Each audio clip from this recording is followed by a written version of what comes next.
Cameron's Nishi Dustin. It's Mike, aka Sanaku from Overground, and welcome back to the channel. Today we're going to be going over the last episode of the BT6 Rainbow series. Now, normally red is not the last color that we talk about, but this is one of those decks that I just have been working on for a really long time, and I wasn't quite at the point where I liked it just yet.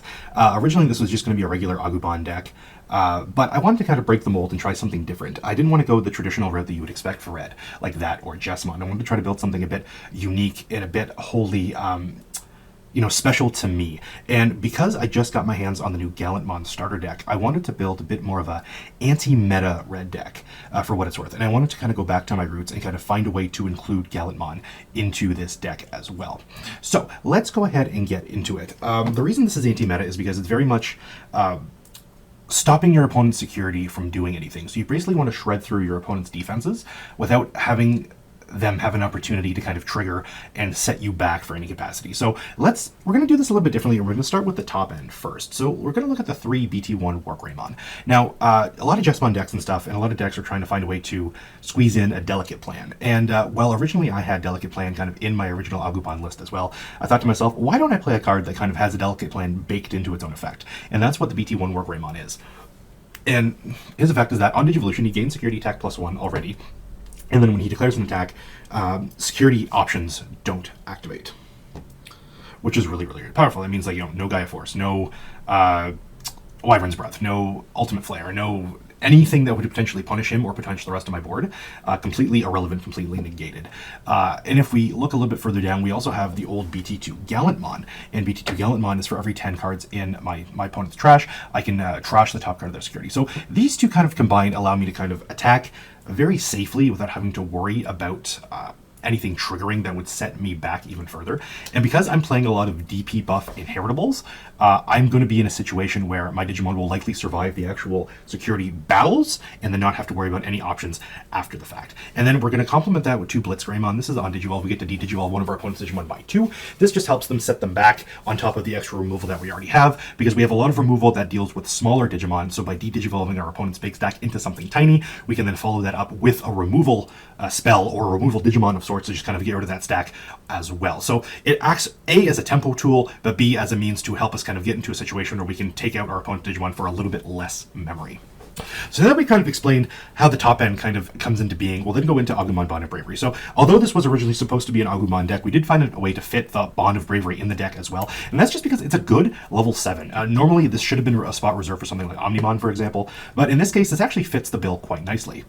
And I'm going to bounce around a little bit. I'm not actually going to talk about this deck in order, because in order to explain Bond of Bravery, I need to explain Tai. And the way Tai works is that if a Digimon with Agumon or Greymon in its name moves up from the raising area into the battle area, I get to gain 1 memory and draw 1 card. So what this essentially becomes is that it's a better Nokia, because it also lets me draw. And while Nokia helped me reduce the evolution cost by 1, by this Tai giving me an extra memory at the start of my turn, it essentially does the exact same thing. And what I've done on purpose is I've set up a way so that the majority of my middle ground Digimon are all going to be named Greymon, or the Digimon that I want to promote will be named Greymon, and that enables me to always get that extra benefit off of Tai. And by playing Bond of Bravery as a level 7 just generically, I also have the effect of Tai that if I happen to promote an Agumon or have an Agumon in play, I can warp them directly into Bond of Bravery to get that effect if I'm in a pinch or need to go that route. And Bond of Bravery kind of ties into the whole anti-meta aspect, because every time a Digimon is deleted, I get to trash the top card of my opponent's security. So it kind of loops into the whole theory and the whole kind of end game of what the deck wants to do as a whole. And now, so we've talked about that. So let's talk about the rest of the deck in general now. So we've got 4 copies of the promo Agumon. This gives a Greymon plus 2,000. 4 copies of the starter deck Agumon that gives a any Digimon plus 1,000. And then 4 copies of the new Gilmon from the starter deck. And what this Gilmon does is that if our opponent has a level 6 or higher Digimon in play, we can actually warp into a Gallantmon for a cost of 4. And what this means is that we can actually turbo this Gallantmon into play a little bit faster as well. So there's a lot of different opportunities that we can build up into our top end just through the regular routes. Or if we have an alternative side strategy, we can actually just warp into our big Digimon for less. And while that's not the main conceit of the deck, it's nice that it gives us another opportunity to get into bigger Digimon through other avenues. And then the Guilmon's Inheritable is what's really important for this deck as well, because when an opponent's Digimon is deleted, we get to trigger draw one, and we're playing a lot of ways to delete our opponent's Digimon. So this Guilmon helps us as a consistency piece, because it helps us continuously dig through our deck. And that's the one thing that Red struggles with, is drawing. And when you combine that with Guilmon and this Koromon, where on attack declaration, if our name is Greymon or Omnimon, we get to draw an additional card. This helps us consistently refill our hands and help us get into better and bigger things through the course of our deck. We're not playing any traditional searchers that you would see in like an Agumon deck, like the BT6 Agumon, or no, sorry, the BT5 Agumon, or this is the one I'm thinking about, that on play you get to search for a Greymon or an Omnimon, and we're not playing the old BT1 Agumon that lets you search for a Tamer as well. I found that those cards are a little bit conflicting, but the way this deck works is that you want to build in your raising, and you want to build up into a Greymon, and then have that sit there while you start slowly kind of building up your Tamers on the board so that you can take advantage of this tie. So with that being said, the last card we're playing is one Agumon Expert, and notice that we can loop any other Agumons that we would have discarded previously in the game back to our hand, and we can also loop our Bond of Bravery, which gives us additional copies of it by circumstance. There is an argument to swap one of these Guilmons into a second Expert. I'm not quite sure if I want to do that yet, but I'm going to test it as is for now, and then see how I like it. This is just the first draft of this deck as it stands right now. Going into our level 4s, we're playing 4 copies of the Security +1 starter deck Greymon, 4 copies of the new Geo Greymon from the new starter deck. This is the Security Geo Greymon, where if it's hidden security, you can play it for free. And on play, we get to delete a Digimon that has 4,000 or less DP. And this is just what I mean. One of the cards I mean when I say we have a lot of like destruction opportunities. Next, we're playing 2 copies of Monochromon, just to kind of give us more, blocker potential if we find ourselves in that route. But it's also a 1-cost Evo when we want to step up into our ultimates that we want to have ready to go up out of the raising area as well. And then 1 copy of Agunimon, just because we're playing multiple Red Tamers, and it gives us another opportunity to end the game a little bit faster. Now, our ultimates is kind of where this deck shines. And we're playing 4 copies of the Secret Rare Metal Greymon, and that's to make sure that everything on our top end is going to be absolutely insanely massive. And when you combo that with the buffs that we're going to get on the bottom end as well, our Digimon should always survive. And because we're not triggering any options, that's more opportunities for them to survive as well.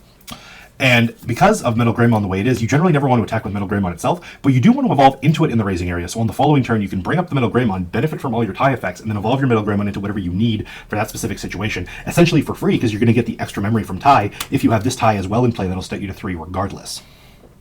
And to combo that, we're playing other Digimon with Greymon in their name that give us very powerful effects. So in this case, we're playing 2 copies of Rise Greymon to accelerate our Red Tamers into play, while also being Greymon in its name, so we benefit from both the Koromon and the tie. And then we're playing 2 copies of Metal Greymon Alteris mode, so that we can evolve these on top of these Metal Greymons in order to destroy further Digimon even more. And we have an extra inheritable that gives our Greymons plus 2,000, whereas the Secret Rare gives it plus 3,000, but it's just more overall buffs to kind of make sure their Digimon will survive every security check, and to beat over opposing Digimon as often as consistently as possible.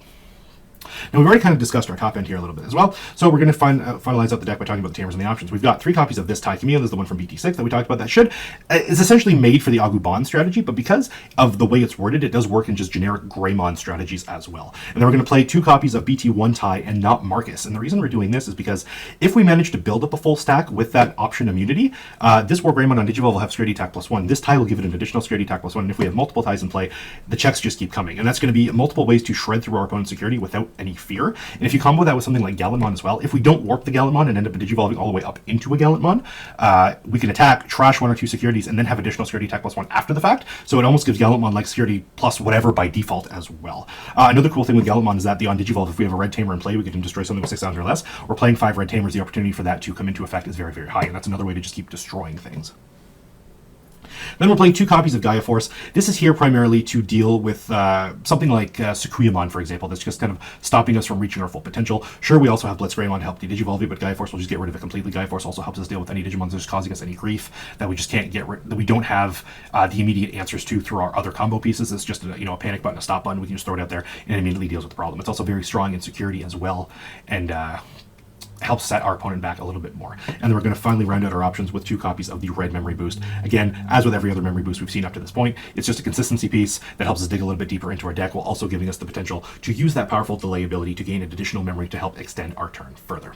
Now, what would I change about this deck? I would want to make space for an Alter S, or I would want to make space for something like a Blitz Omni, just so that way I have more sources of removal, and I have more ways to consistently destroy my opponent's Digimon, so that way I can combo that with my Guilmon, while also adding to the overall anti-meta strategy that this is, while constantly kind of keeping my opponent off their stuff. And if you have access to a D-Digivolve mechanic this format, I feel that you should probably be taking advantage of that, which is why we're playing the 2 Blitz Greymon, and which is why I'd like to find room for the Alter S, because D-Digivolve inherently doesn't destroy, and there's a lot of cards in the format that prevent destruction. So D-Digivolving kind of circumvents that, and then, like I said, we use the rest of our cards to kind of destroy whatever's left. I would probably maybe swap out 1 Bond for the Alter S, because the Bond isn't necessarily mandatory, but I just do like the idea of having it in here as an additional kind of win con through the other half of our bottom end as well. But if you guys have any more comments or suggestions that you would like to make for this deck, please feel free to leave them in the comments section below.